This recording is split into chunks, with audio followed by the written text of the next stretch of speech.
കേരളത്തിലെ ആശാ വർക്കർമാർ നടത്തിയ സമരത്തിന് സമാനമായ ഒരു സമരത്തിനാണ് കേരളം ഒരിക്കൽ കൂടി സെക്രട്ടേറിയറ്റിന് മുന്നിൽ സാക്ഷ്യം വഹിച്ചത്. അന്ന് ആശാ വർക്കർമാരുടെ സമരത്തിന് വലിയ പിന്തുണ കൊടുത്തവരാണ് ഇന്ന് ഈ സംസ്ഥാനം ഭരിക്കുന്നവർ. അന്ന് ബഹുജനങ്ങളുടെയും പിന്തുണ ആശാ വർക്കർമാരുടെ സമരത്തിനുണ്ടായിരുന്നു.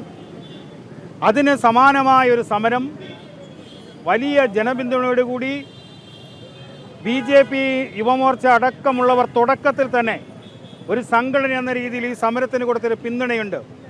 കേരളത്തിൻ്റെ മുഖ്യമന്ത്രിയുടെ ഔദ്യോഗിക വസതിയിലേക്ക് അടക്കം നടത്തിയ മാർച്ചുണ്ട്.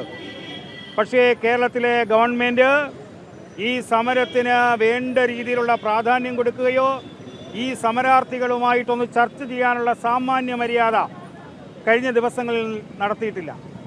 ഇപ്പോൾ നടത്തേണ്ടി വന്നത് ഈ പിന്തുണ ഈ രീതിയിൽ വർദ്ധിച്ചു പോയാൽ ഈ ഗവൺമെൻറ്റിന് ഇതൊരു തലവേദനയാകും എന്ന് കണക്കാക്കിക്കൊണ്ട് മാത്രമാണ് ഇന്ന് ഈ സമരത്തിന് ഒരു ചർച്ചയ്ക്കെങ്കിലും ഈ ഗവൺമെൻറ് തയ്യാറായിട്ടുള്ളത്. 45 ദിവസത്തെ അവധി പറഞ്ഞിരിക്കുന്നു. നിരാഹാരം മാത്രമേ അവസാനിപ്പിച്ചിട്ടുള്ളൂ. സമരം തുടരും എന്നിവിടെ പറയുകയും ചെയ്തിട്ടുണ്ട്.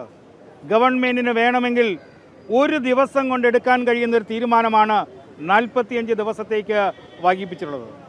PSC റാങ്ക് ലിസ്റ്റുമായി ബന്ധപ്പെട്ട വ്യാപകമായ ക്രമക്കേടുകൾ കഴിഞ്ഞ 10 വർഷക്കാലം നമ്മുടെ സംസ്ഥാനത്ത് തുടരുകയാണ്. BJP ആവശ്യപ്പെടുന്നത് PSC റാങ്ക് ഹോൾഡേഴ്സുമായി ബന്ധപ്പെട്ട വ്യാപകമായ ക്രമക്കേടുകളെ സംബന്ധിച്ച് CBI അന്വേഷണം നടത്തണം എന്നാണ് ഞങ്ങളുടെ ആവശ്യം. അതുമായി ബന്ധപ്പെട്ട സമരത്തിലാണ് ഇന്ന് BJP.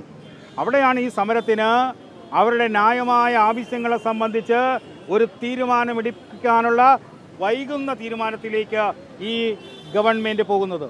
ഈ രണ്ട് മുന്നണികളുടെയും ഒരു പൊതുനയം കേരളത്തിലെ പൊതുവിദ്യാഭ്യാസ രംഗത്തെ തകർക്കുക എന്നുള്ളതാണ്. കേരളത്തിലെ പൊതുവിദ്യാഭ്യാസ രംഗത്തെ സംരക്ഷിക്കുവാൻ ഈ രണ്ട് മുന്നണിയും കാലാകാലങ്ങളായി അധികാരത്തിലിരുന്നപ്പോൾ എന്ത് തീരുമാനമാണ് എടുത്തിട്ടുള്ളത്? കേരളത്തിലെ പൊതുവിദ്യാഭ്യാസ രംഗത്ത് സാധാരണക്കാരും പാവപ്പെട്ടവരുടെയും മക്കൾ പഠിക്കുന്നതാണ് പൊതുവിദ്യാഭ്യാസ രംഗം. ആ രംഗത്തെ നിലനിർത്തുവാൻ അവർക്ക് ആശ്രയമാകുന്ന രീതിയിൽ ഈ ഗവൺമെൻറ് എടുത്തിട്ടുള്ള തീരുമാനമെന്ത്? അവിടെയാണ് ഇവർ 1:1 റേഷ്യയുടെ അടക്കം കാര്യങ്ങളുടെ സൂചിപ്പിക്കേണ്ടായി. സമരാർത്ഥികൾ അവരുടെ ഒരു ആവശ്യത്തെയും സംബന്ധിച്ച് നിലവിലൊരു ഉറപ്പും കൊടുത്തിട്ടില്ല. 45 ദിവസത്തിനകം പഠിച്ച് മറുപടി പറയാമെന്നാണ് ഈ ഗവൺമെൻറ് എടുത്തിട്ടുള്ള നിലപാട്. അതുകൊണ്ടാണ് ഞങ്ങൾ ആവർത്തിക്കുന്നത്, 24 മണിക്കൂറിനകം ഒരു തീരുമാനമെടുക്കുവാൻ ഈ ഗവൺമെൻറ്റിന് കഴിയുമായിരുന്നു.